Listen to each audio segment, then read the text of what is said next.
My name's Kerry, and I was one of the 2014 fellows. And so I'm going to chat to you a wee bit just about my experience, my Churchill fellowship, but also the massive impact that that fellowship has had, both on me, on the work that we do as an organisation, and on people, actual older people who live. I'm from Northern Ireland, for the probably 1% of you that didn't get that by now. But it's having a massive impact upon people in Northern Ireland, and so I'm just going to chat to you about kind of the stars lined up a little bit for us in 2014. And so I just want to kind of give you a little, just to tell you the story of it, because it's a really interesting story, I think. The organisation that I work for is called Kaleidoscope, and about 5 years ago we did our first project for older people. And really it was only supposed to be 12 weeks. It was a 12-week project for older people to see would the drama techniques that we used on young people and people with disabilities and all these other interest groups that we worked with, would it work with older people? And so we had this 12-week project, and it was just fantastic. It just blew us away. The people that came had a fantastic time. It was just amazing.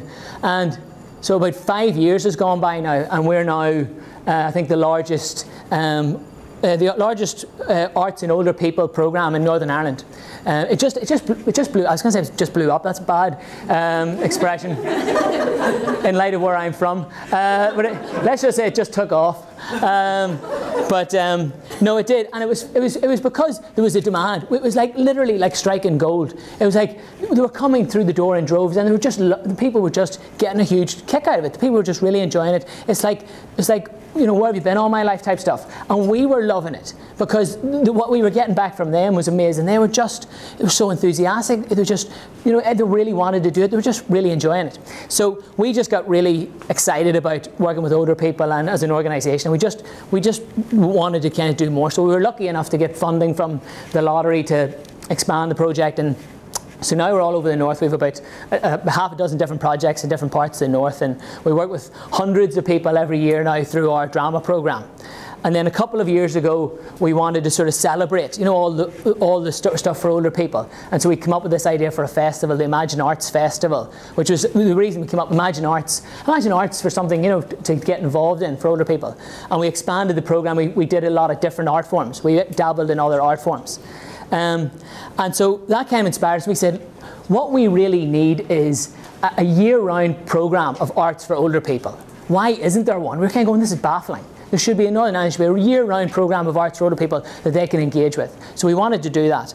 And so at that time, we got in touch with the Churchill Fellowship, the Churchill Trust, and I was fortunate enough to be awarded a fellowship, which was fantastic. And that was 2014, because there was an organisation in America called Stagebridge. And some of you will know it, some of you have even visited it, some of you will have heard about it. They've been going for like 35 years, and they have this massive program of arts for older people in the Bay Area in San Francisco, and a really, really inspiring organisation. And we were inspired by what they were doing, and we kind of thought, here's an organisation that does similar work to us. Wouldn't it be fantastic if we could get in touch with those guys and ask them for ideas? And then, as it transpired, we were actually able to go and work with them. I worked with them for 6 weeks, sat in on classes, taught a couple of classes myself, met with the management, met with the trustees, met with the founder. So it was brilliant. But at the same time as that was going on, back at home, we had been shortlisted for the People's Millions, the big lottery People's Millions Fund. We had been shortlisted for it, for this idea of a year-round programme of arts for older people. And I wasn't there. Obviously, I was over in America having a good time, and working terribly hard, though. So it was up to the guys in my group, the older people there in my group, and they really took up this challenge, because the People's Millions is a public vote, and so they really got into this. And so the vote was on the 25th of November, and on the 25th of November we had people in their 80s, and it's bitterly cold back home on the 25th of November, standing on street corners, handing out flyers saying, vote for us, will you vote for us, we really want more of this. And it was older people doing it for other older people, and that's what was so exciting about it. They had a taster of it, and when they said, it was selfless, it was them saying, we want other people to get, to benefit from the programme that we're doing. They weren't getting anything extra out of it. They were already in a programme. But they went out and they did all this, and we won. We got over 4,000 votes. We topped the poll, which was fantastic. And it was proof positive that people wanted this sort of work, and people wanted to help older people. People in the community wanted to help their older people to get opportunities like this. So it was fantastic. But what it also meant was the stuff that I was in America learning, I was able to bring back immediately and put into practice. Like literally, I was watching tap dancing classes for 80-year-olds. You know, these 80-year-olds in California who are doing tap dancing classes, and storytelling where the older people were going into primary schools and teaching kids, and the kids were sitting around and they're teaching these stories, telling these stories, and they were like cultural stories, you know, from their individual backgrounds and stuff like that. Fabulous. So we had this wonderful opportunity to bring this stuff home and start it immediately. So that's what I mean, like when I said the stars kind of lined up a little bit for us. Because whenever I got back home, it was like kind of mid-December, and we were able to actually start going around and getting tutors organised and doing stuff and getting these classes set up for older people. So now, flash forward, like a tiny amount of time, it's now, what, March, and we've got all these new classes in all these different parts of Northern Ireland. We've got our own ukulele orchestra, who are awesome. We've got a radio group that are starting to, you know, produce a radio program, a weekly magazine radio show for older people. We've got artists who you're about to meet now, actors, singers. Dancing's massive. They love dancing. We had a Broadway dance, because in America there was this Broadway dance class, you know, in California, and so we said we're going to do Broadway dance. We've a waiting list to get into the class now. They just can't get enough of this Broadway class. And so it's fantastic, and it's wonderful. It's a wonderful transition from, if you look back X number of years ago when there was just nothing, and it was partially about us, you know, having the opportunity, but it was also about the older people themselves actually wanting to do it. And the reason I'm telling you this story is because I'm here today. It's about the fact that the Churchill Fellowship made that happen. Made that happen in a number of ways. Firstly, because it meant that I personally was able to go and see this program in action in America and say, yeah, that would work. That would work for us. I was actually to go and learn and take that back. And secondly, and this is very practical, and everybody involved in organisations in this room will appreciate this, it was the name Churchill on our big lottery application that got us onto the shortlist for People's Millions. Obviously it was the work that we were doing too, but the fact that Churchill's name was on our application, that we had been awarded a Churchill Fellowship, that gave the lottery the confidence in us, because they know what the scrutiny is to actually get a Churchill Fellowship. Obviously the work that we were doing was of a certain standard. So if it wasn't for Churchill's name on our application, I don't think we would have got to that stage. And then finally, it's in terms of actually being able to bring that back.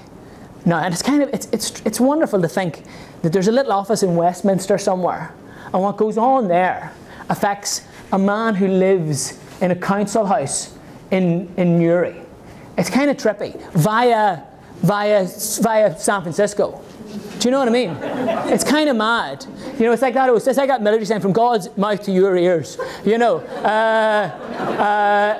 but it's like that. It's because of what they're doing in that office that there's a man who's 87 years old who's been able to live his dream of being an artist.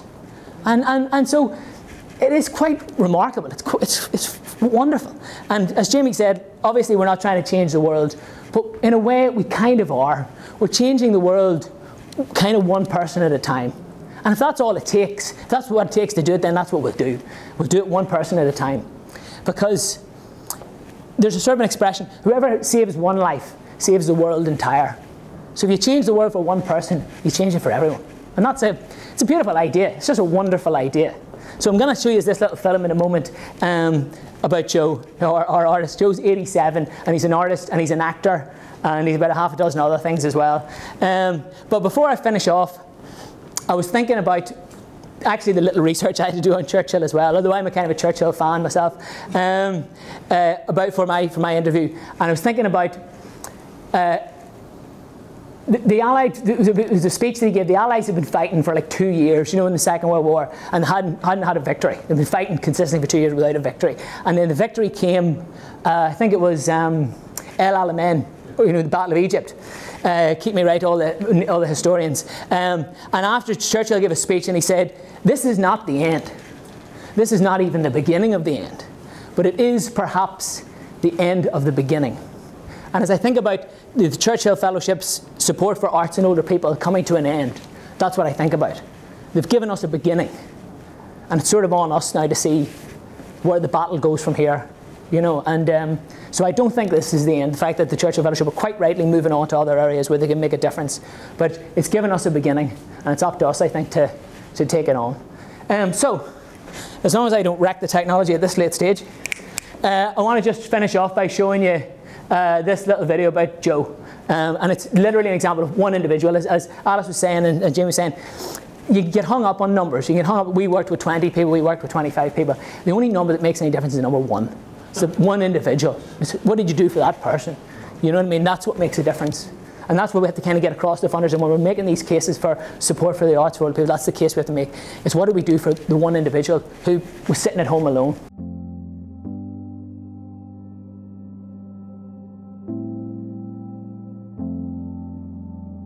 Well, I've been at it now from I was 82 years old, and I'm now 85. When I tell all my friends that they're invited to my art exhibition, everybody says, "Where's the venue?" And I tell them it's St. Joseph Alphonsus' back bedroom.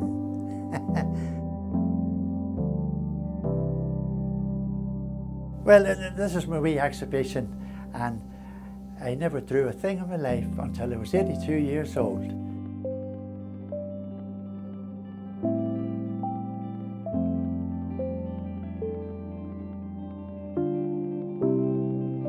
Now this one here is the Notre Dame Cathedral, and I got first prize for it in the Newry Agricultural Show.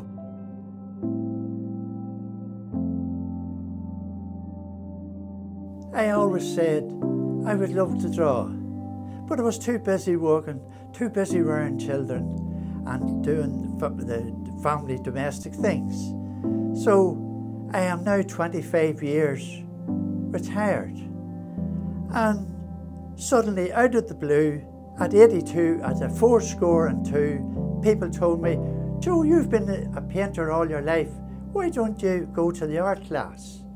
It's so simple as that. I joined it, and I'm very happy now that I did.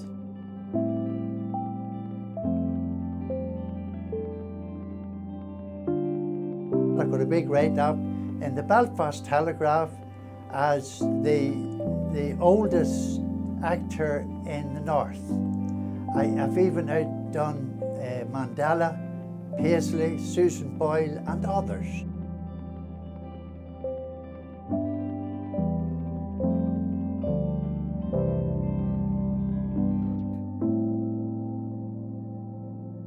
My wife passed away, yes, in 1989.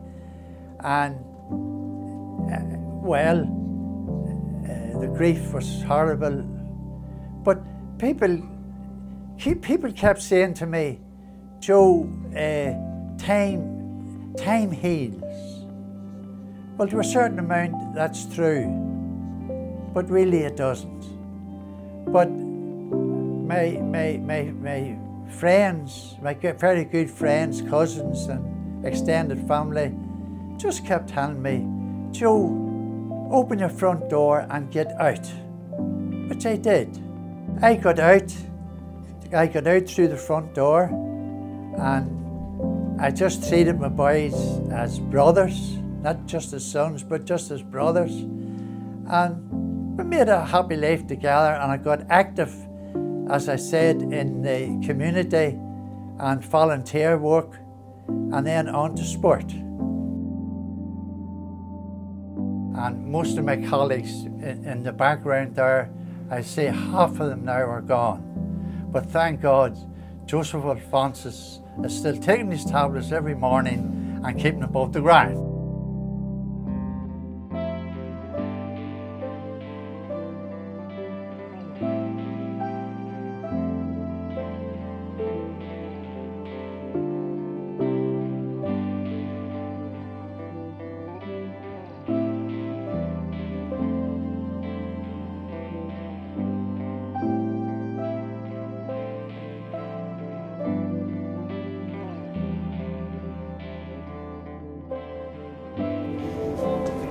So that's our Joe. And I suppose on behalf of Joe and everybody, I'd just like to say thank you to the Churchill Fellowship. You know, thank you very much.